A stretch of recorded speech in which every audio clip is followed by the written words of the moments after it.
DJ Kanchan Raj Muzaffarpur.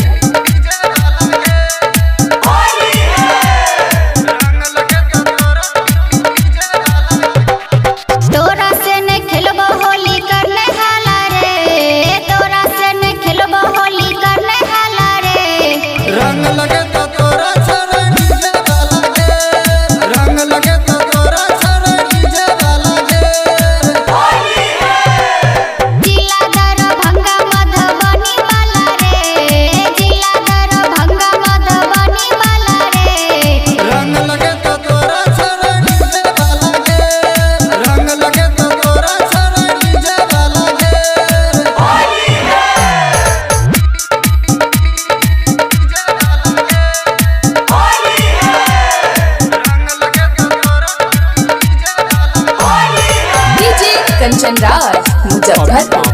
सुन रहे हैं राजेश राजपूत।